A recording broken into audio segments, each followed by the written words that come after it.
Assalamualaikum warahmatullahi wabarakatuh. Saya Nabila Azaras dengan NIM F1220265. Saya di sini akan menjelaskan tentang apa sih performance apresial itu, apa saja fungsi dan tujuannya, serta bagaimana cara melaksanakannya. Ya, jadi performa apresial adalah proses yang digunakan oleh organisasi untuk mengevaluasi dan menilai kinerja karyawan. Beberapa penjelasan singkat tentang fungsi, tujuan, dan pelaksanaannya saya akan jelaskan. Pertama, yaitu fungsi performance apresial, yaitu pertama, penilaian kinerja, kedua, pengembangan karyawan, ketiga, pengambilan keputusan. Penilaian kinerja yaitu menilai sejauh mana karyawan mencapai tujuan dan standar kerja yang telah ditetapkan.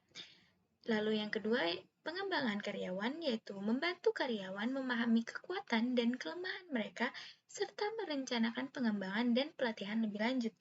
Lalu yang ketiga yaitu pengambilan keputusan yaitu menyediakan data untuk mengambil keputusan seperti pemberian kenaikan gaji, promosi, dan peningkatan karyawan.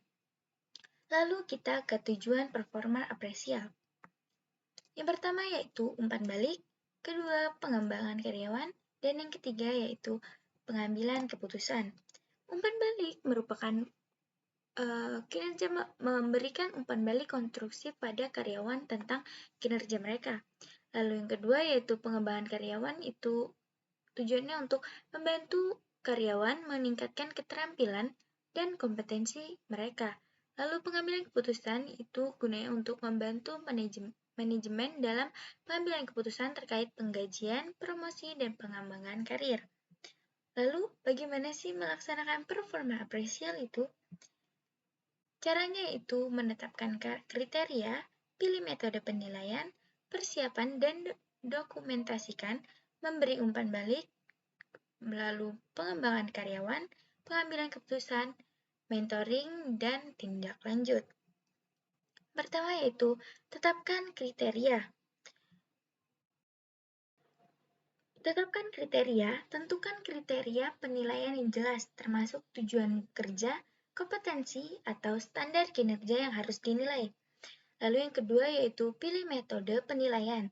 Pilih metode yang sesuai seperti penilaian oleh atasan langsung, rekan kerja, diri sendiri, atau kombinasi dari beberapa metode. Lalu yang ketiga yaitu persiapan dan dokumentasikan. Persiapkan data dan dokumentasikan yang diperlukan untuk mendukung penilaian kinerja. Lalu yang keempat yaitu beri umpan balik. Berikan umpan balik yang jujur dan konstruktif kepada karyawan. Diskusikan pencapaian mereka di arena di mana perbaikan diperlukan. Yang kelima yaitu pengembangan karyawan. Bersama-sama dengan karyawan membuat rencana pengembangan untuk membantu mereka mencapai potensi maksimal mereka. Yang keenam yaitu pengambilan keputusan menggunakan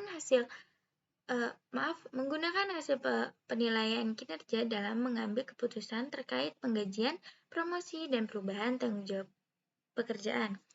Lalu yang ketujuh yaitu monitoring dan tindak lanjut. Lakukan pemantauan dan tindak lanjut berkala untuk memastikan bahwa rencana pengembangan diterapkan dan kinerja karyawan harus membaik. Jadi itulah cara melaksanakan performa apresial. Jadi penting untuk menjalankan performance apresial dengan transparansi, objektivitas, dan adil. Hal ini membantu untuk menciptakan budaya kerja yang mendukung perkembangan karyawan dan kesuksesan organisasi. Lalu sekian dari saya, kurang lebihnya mohon maaf. Assalamualaikum warahmatullahi wabarakatuh.